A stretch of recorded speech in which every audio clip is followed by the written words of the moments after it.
Hi there. Today I'm going to talk about day 6 and day 7. I got to tell you, day 6 was a very, very low day for me. It was the day after coming off of Blood Mountain into Neal Gap, and my knees just were awful. I had little knee guards on, and which I've worn the whole time. So we took off. It was cold, it was raining, and my gut said, you need a 0 day. You need to take a 0 day. You're 60 years old. You've traveled almost 40 miles, and you need to take a break. But my cohorts wanted to go on, and so I was like, okay, I'll give it a shot.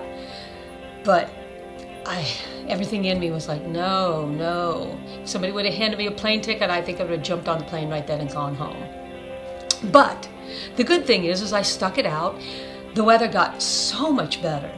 We got to the top of this one mountain, and I got to tell you, it was breathtaking.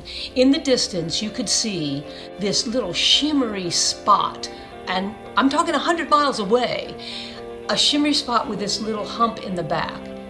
That was Atlanta, the city of Atlanta, and Stone Mountain. I looked at that and I thought, most people will never see this unless you've climbed this mountain. You will not see this view. It was gorgeous. And then I thought, that's why I'm here. That's why I'm walking. I'm seeing things nobody will see. Well, not nobody, just the people that are on the trail. Or if you're in a plane, but you still don't see it from that perspective. So the day did get better, but it was windy and cold whenever you were on the north side of the mountain, and then beautiful, still 50 degrees on the south side of the mountain. I could tell immediately which direction I was because of the temperature. I have Raynaud's disease and a hypothyroid, and my skin is hypersensitive to the change in temperature. So I knew where I was. If I was going to stop, I was stopping on the south side of the mountain.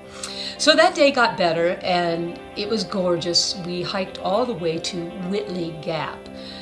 Now, anybody else doing this, I'm telling you, do not go to Whitley Gap. It's a mile off the trail. It's downhill. If your knees ache, well, it's half uphill, half downhill. If your knees ache, the last half mile downhill into this shelter is a killer.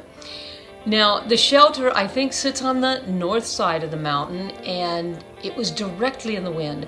That night was the night it dropped to 29 degrees with 35-mile-per-hour gusts. It was blowing right into the shelter.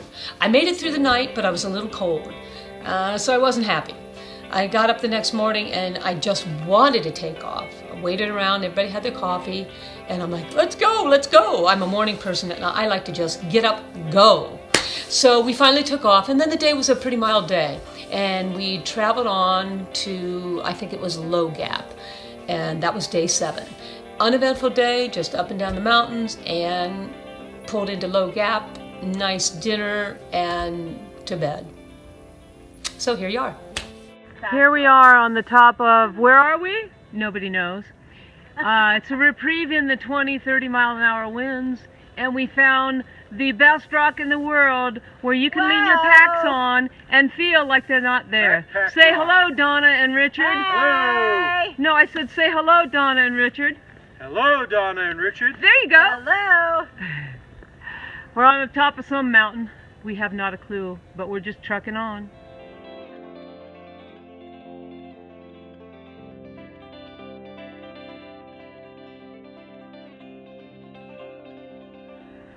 We are looking south towards Atlanta.